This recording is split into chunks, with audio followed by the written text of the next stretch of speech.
IPL fifth మ్యాచ్లో maximum Gujarat Titans గెలవడానికి chance ఎందుకుంది పంజాబ్ కింగ్స్ మీద ఈ వీడియోలో తెలుసుకుందాం.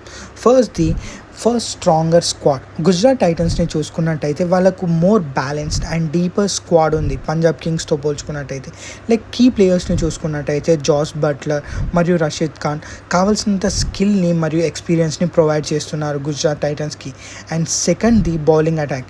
జీటీ యొక్క బౌలింగ్ లైనప్ చూసుకున్నట్టయితే మనకు కగిసో రబాడా, మొహమ్మద్ సిరాజ్ మరియు రషీద్ ఖాన్ లాంటి వాళ్ళ మోర్ ఎఫెక్టివ్ బౌలింగ్ మనకు కనిపిస్తుంది పంజాబ్ కింగ్స్ బౌలింగ్ ఆప్షన్స్తో చూసుకున్నట్టయితే.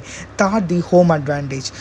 మ్యాక్సిమం మ్యాచెస్ ఏవైతే గుజరాత్ అహ్మదాబాద్లో ఆడిందో అక్కడ చాలా బాగా పర్ఫామ్ చేసింది. సో వాళ్ళ ఛాన్సెస్ ఆఫ్ విన్నింగ్ కూడా చాలా బాగా పెరుగుతుంది. అండ్ ఫోర్త్ది కీ ప్లేయర్స్ యొక్క ఫామ్. శుభ్మన్ గిల్ అయినా జాస్ బట్లర్ అయినా మంచి ఫామ్లో ఉన్నారు.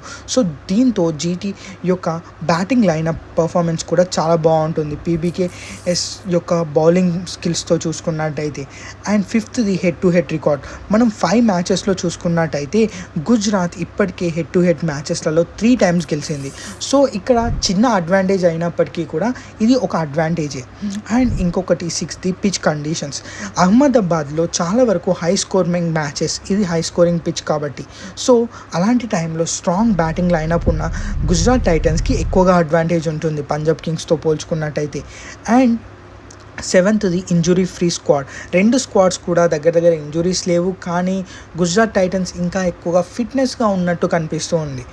అండ్ ఇంకొకటి ఎయిత్ది లీడర్షిప్ ఎక్స్పీరియన్స్. శుభ్మన్ గిల్ కింద కెప్టెన్ కింద చాలా బాగా పర్ఫామ్ చేసింది జీటీ. సో పీబీకేఎస్కి న్యూ కెప్టెన్ వచ్చారు. సో